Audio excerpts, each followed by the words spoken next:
Hey, good afternoon. It's Max McAllister coming to you from Traction Dynamics again. Hey, we've obviously been digging through Honda Goldwings here for the past weeks, the new 2018 model. And early on, one of the first things we noticed on one of the first bike we had was that we found some mechanical play in the steering. And we determined that that particular bike, there's mechanical space in the tie rod ends on the steering. So the new bike has 2 tie rods on it, and we've also, through study figured out the right tie rod is the tie rod that is actually controlling the bike, okay? And the left tie rod is on the bike in case of emergency. So, and what I mean by that is simply if there's one tie rod on the steering and the bike were to have a catastrophic failure of that tie rod, for some reason it broke or fell off, there would be nothing controlling the bike and the rider would crash and likely die. So Honda's put a second tie rod on the bike as an emergency backup. But to make sure that it didn't add any drag into the feeling of the steering system, the back side of the mount of the tie rod has a very, very soft rubber bushing that isolates it from the system. So, but you would have pretty rattly steering. So I was curious about getting some tie rods to kind of take a look at.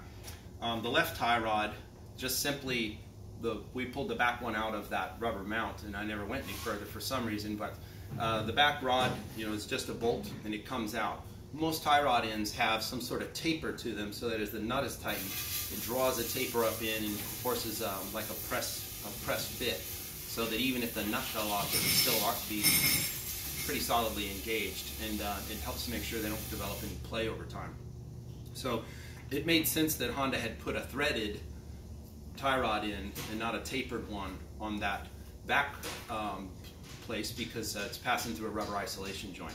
But it never crossed my mind to go any further. But the guy with the bike that had so much play in the steering, he's submitted that to Honda for a warranty claim. But in the meantime, I was just wanting to research it to see if other people had trouble, what was going to take to correct that. So I ordered up everything to have a right-hand tie rod from Honda for the 2018. And so here's one here. So this works just like a car. So there's some lock nuts under here, jam nuts, as you can see there. And the center rod is reverse threaded on one end. So you'll loosen the 2 jam nuts, spin the barrel in the center, the rod gets longer or shorter, you cinch the barrel nuts. Honda has a specification for the eye-to-eye length, let's call it, of this joint, so that the steering is aligned on the motorcycle. That's in the service manual, that specification. But so we were curious. I bought these, and I was surprised. They're really incredibly low drag. So little effort, I'm just to show you, I've got my pinky, the tip of my pinky, and it's very easy to move. A car tie rod would never be like that. So, I can spin them, anything I want. I've clamped it in a vise and pushed and pulled on it, and I can't really feel any mechanical play per se. So, what, in the world of levers and arms and things, little spaces here and a little space here and a little space in the bearing in there, and then you can get an actual click going on or mechanical play at the end of the bars on a bike. This is our shop bike. You can sense a little tiny bit of that play in the end of the bars, but it's nothing like that first bike we had. So that first bike actually has a problem, and so that guy's submitted to Honda to check out. Anyway, in the meantime, I ordered these, and it never crossed my mind, but when it came in, these, as you can see, are also threaded tie rod ends. There's no taper on them anywhere for interference fit. So this is just literally held up to the links with a nut, and that's it. I was surprised by that. But the good news is, that you can take away from this is, if you happen to have a bike that it develops play in these tie rod ends, the exact same tie rod is on the left side of your bike. So you can actually move the tie rods from side to side and potentially find that you'll have less of that mechanical play in your handlebar between the steering and the wheel.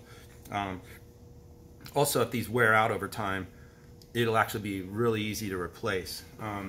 You do need a super thin wrench. It's a 14 millimeter wrench.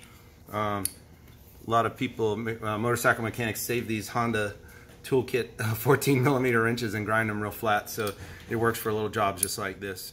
It's nothing but a 17 millimeter nut on top, the front and the back. But so anyway, I just wanted to verify that, so I went and took this down. But the fun part that came was I'm able to simulate a total mechanical failure of the right-hand tie rod and see what it would look like if you had to steer this bike to a stop. So anyway, just to show you, you can kind of look in here. That's the front steering yoke. Let me put my hand in here, and you know that it's if you can kind of see, that's people thought that's some sort of adjuster knob or something. It's just a decorative piece of rubber. Let me show you that. On top of the nut. This is just a decoration. It's not an adjuster or anything. It's just a decoration. And that yoke is what actually turns your front wheel. So, and this is kind of like we're going to call your primary steering bearing. You know, what would be equivalent to your steering head bearing and adjuster on a traditional bike. Although this motorcycle has a second head bearing, steering bearing we can call it, that's actually under the handlebars and kind of in a traditional spot, so that you, in your mind, this still feels like a motorcycle even though it's controlling the steering from a different location. But so anyway, here's the right tie rod.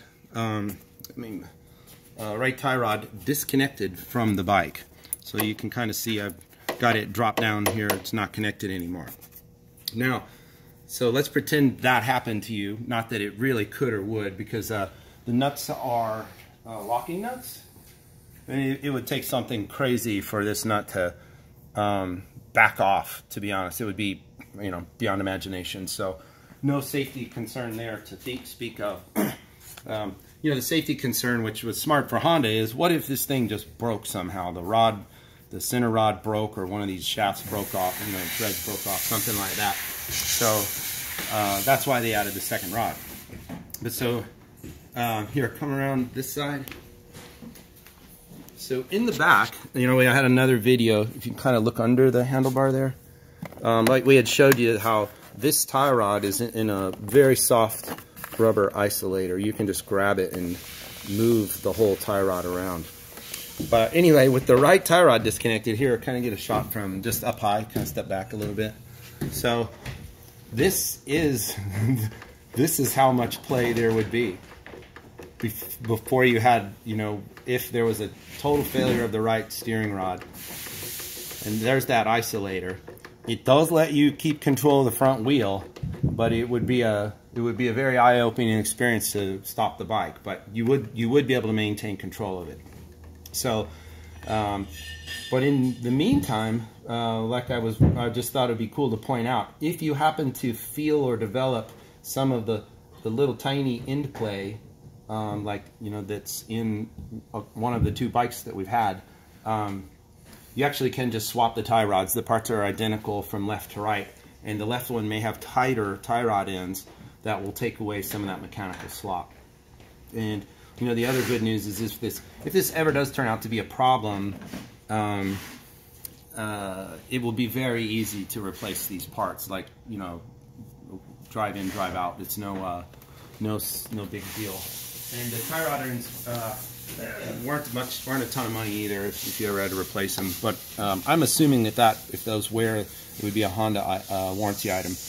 But having said that, there is a I'm waiting to get back by my local Honda dealer and look at the service manual again, but the someone who's seen it told me that I have to see it for myself to believe it, but there's a claim specification for that in movement, which is 5 millimeters, and you know, that's from the wheel being chalked.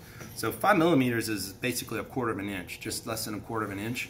So it would be eye-popping to me if 1/4 inch of handlebar play was within a factory specification tolerance from Honda. So anyway, I'm hoping to find that page. They told me where to look in the service manual. If I see it, I'll let you know. But I would be surprised. The bike that we had here, the blue DCT, that actually had so much play in the end of it. We didn't measure it because we didn't think of coming up with a spec of, you know, using some distance to measure the end play at the time. But now we've kind of heard about this 5mm specification. Anyway, that bike, anyone could feel the slop in the steering, and anybody who picked the bike, you know, sat on the bike or played with it, noticed the slop in the steering and the play in the handlebars, and didn't like that. So,